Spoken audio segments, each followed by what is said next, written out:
Today was the funeral of Nolan Wells. And what I would like to say is most of us have had somebody in our lives or in our family that was close to us that had to go home or we lost, right? And what I want y'all to do, if you feel comfortable enough, get in the comment section and share your experience of who you lost, if you lost anybody close to you, and let me know what went through your head.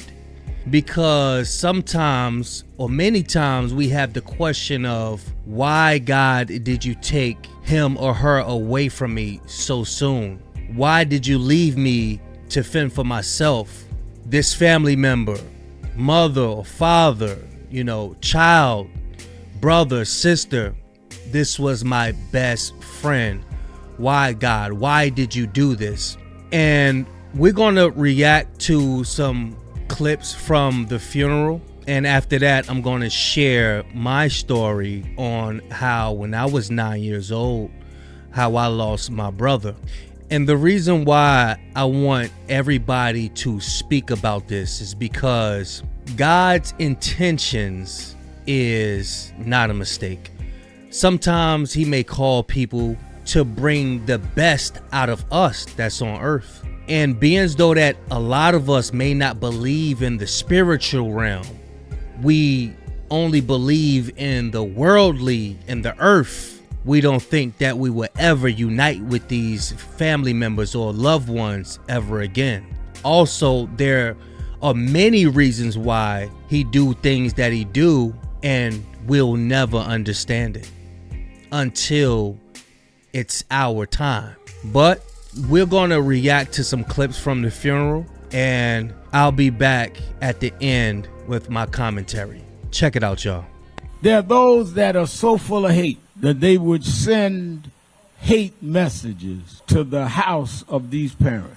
They sent one that Christine shared with Attorney Crump and I, and it accused her and Elmer of just stirring trouble, and accused the lawyers, Attorney Crump and I, they just want money. First of all, I don't get any money in any of what we do. Most of the cases that you have seen us do, we help to pay the funerals and all of that, and never ask for a dime back, even if they got settlements. But since Mississippi's so special, I'm not only saying we don't want nothing. I want to say right here now, and I'm inspired by who accused us of that I want to put up from National Action Network and me. I want to offer a reward of $50,000 to anybody. They have launched a GoFundMe in loving memory of Nolan Xavier Wells. They're up to about $650,000. There's a report that Byron Allen, black billionaire, donated $100,000. They got a goal of $750,000, but they just keep raising the goal every time they reach it, and it gets higher. It may have started out at like $50,000, but now they're all the way up to the goal is $750,000, and I would suspect by the end of the day they'll have a goal of $850,000. It's troubling. The only thing I can call this is troubling, that they're following in a pattern that we saw from Carmelo Anthony's family. My black child has died, and I'm owed reparations, some sort of financial settlement, because my black child died in proximity to a white person. And I get to launch a charity off of this tragedy, and that money will help soothe the pain of the loss of my child. Shut up. I want to put a reward up for $50,000 for anybody that could give the information that will lead to an arrest and a conviction in the case of what happened. He was not on that island by himself. Somebody saw something and knows something. So I didn't come to make money. I came to give money. Stand up and tell the truth. Whatever it is, good or bad, We're not going to prejudge it, but we cannot end it until we know all the facts. So all you got to do is reach out to Attorney. I respect a man that can put his money where his mouth is, because it shows that he don't worship money and he's there for a real cause. Trump's office and National Action Network could do that if it leads to an arrest and conviction. And I guarantee you, you'll have it before the sun goes down. The cameras are going to go away. The crowds are going to go away. The government investigation going to go away. And they're going to feel so alone, as if nobody cared, that nobody felt that Nolan's life mattered. So I want you to stand to your feet and let them know that Nolan's life matters. Nolan's life matters. Nolan's life matters. Nolan's life matters. Let me get a Nolan's life matters in the comments section, y'all. Nolan's life matters. Nolan's life matters. I just got a text, Christine and Elmer, you know that Tyler Perry said he would pay for the funeral. He must be watching, because he said, I'm going to match you and put up $50,000 more. So we putting up $100,000 for anybody that'll come forward. We just want the truth, that's all. We just want the truth. And we want to thank Tyler Perry. He must have been watching. We want to thank Colin Kaepernick, who paid for Colin Kaepernick, a real giant in our community that shouldn't be disrespected by anybody. But I'll leave that for when I get back to Harlem. But the guy that y'all heard say that he believed that this is a money grab because it's a pattern, I wonder if his evil ass had any donations to give to the Nolan Wells family. Because it's easy to sit on your ass and just point the finger. But when it come down to action, are you about it? What we're about to view here is Nolan Wells' teammates entering into the funeral.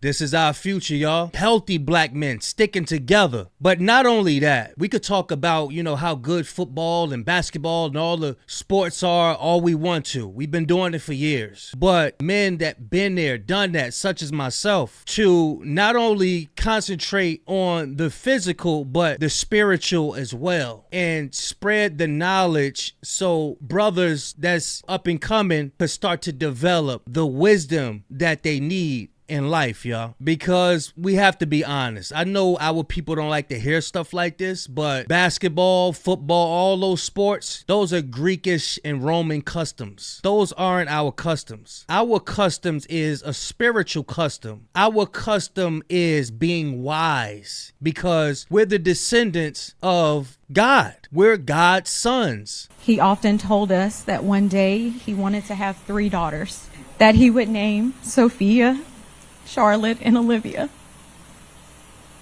He had a deep love for the Lord and an unwavering faith that was evident in the way he lived his life. Lastly, I ask that each of you keep Nolan's memory alive. Hold him close in your heart, share his stories, and never stop saying his name. As long as we continue to remember him, his light will continue to shine through us all. Nolan, we love you.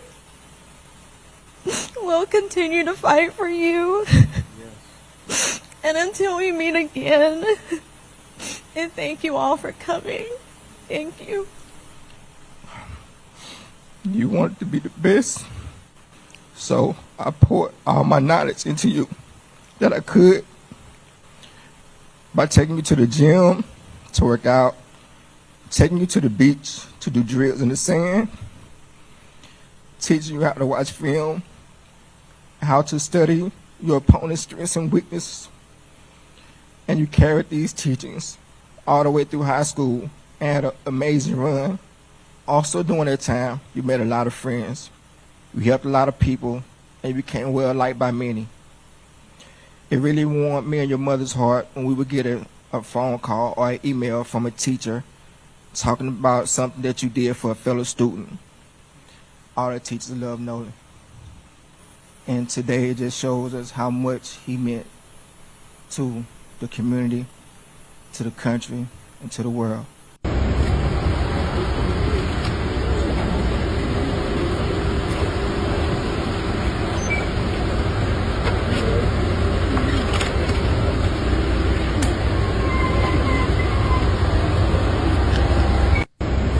I remember losing my brother to gun violence.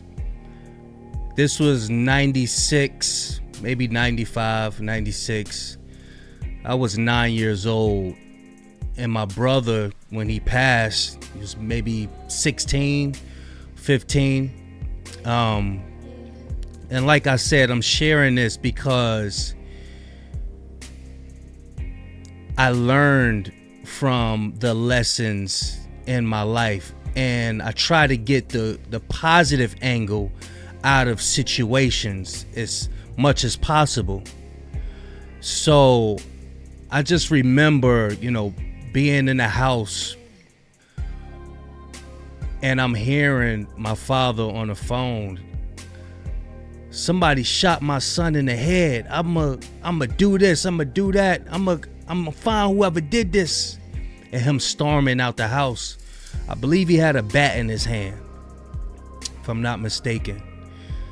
But that situation put a fear on me. It put a fear on me through life. And even though I've been, been a knucklehead here and there and roamed the streets and, been in the streets, been there and done that, I always had that fear of, I don't want to get shot in my head. That was always a fear of mine. Until this day, we still don't know who did it. I mean, there's been some speculations and people in the family say they know who did it. And, there's rumors of who did it, but no one was held accountable for what they did. Also, for my brother to be 16 years old, he was a high school football player as well. And he was liked, he was loved by many. And another part that stuck with me is I want to be there for my sons as much as possible. Because even though my brother played football, he was good in school, he also was in the streets. He was in the streets and he did his thing to make his money, if you know what I mean. So that fear stuck with me, and it gave me the spirit to want to be better than my circumstances was in the past. So the reason why I'm sharing this story, like I said, is because I know we go through things and we oftentimes believe that we're the only ones going through it and it's only happening to me. Why is this happening to me? Why did my relative have to be taken away? Me. And the truth of the matter is, and the reason why I told everybody to share, if you want, in the comment section of you losing somebody, and is there any learning lesson from that? Because I just don't think God makes mistakes. And what we think now, we're thinking in the moment, God is thinking 30, 40, 50, 100 years past us. Scriptures even say, look, my thoughts aren't your thoughts. Your thoughts are earthly. My thoughts, heavenly. I'm everywhere at one time. I'm thinking way past your little human mind. So, with being on my spiritual journey, I try to understand God more and more and more, and try to get out my feelings on an earthly level. But I just wanted to share that to let everybody know that if you're still living and you're still here, God is not done with you. There's something that he wants you to do, you know, and he speaks to you, but it's up to you to listen. And we all have a purpose in life. It's up to us to figure out, what is that purpose? What do I have to do? And I just feel like my purpose is to lead a better example from what my past was or how my relatives was, to try to be better. It's all about elevating, you know. But yeah, I just wanted to share that. And if you feel it on your spirit to share anything, please put it in the comment section. I do read comments, y'all. You know, I feel like I know people, you know what I'm saying, even though I never met them. But yeah, y'all get in the comment section. Y'all let me know. Have you had any learning experiences? Maybe you didn't lose anybody. Just share something, because I believe this Nolan's Wells situation was to bring people closer. That's one of the reasons why. One of the reasons why is to bring people closer, and for us to know the real enemies that we have out there. Because a lot of our people, we so loving, we so accepting, we want everybody to just get along. But the truth of the matter is that God has his children and Satan has his children as well, and they're all on earth together. So that's why I believe, you know, another reason why people go through the things that they go through. But y'all make sure y'all hype this video to get it out there in the algorithm, because I believe that there's a special message in this video, in many other videos. So make sure y'all hype it, make sure y'all like it, make sure you comment your situation. Big Kish signing out. I'm going, y'all.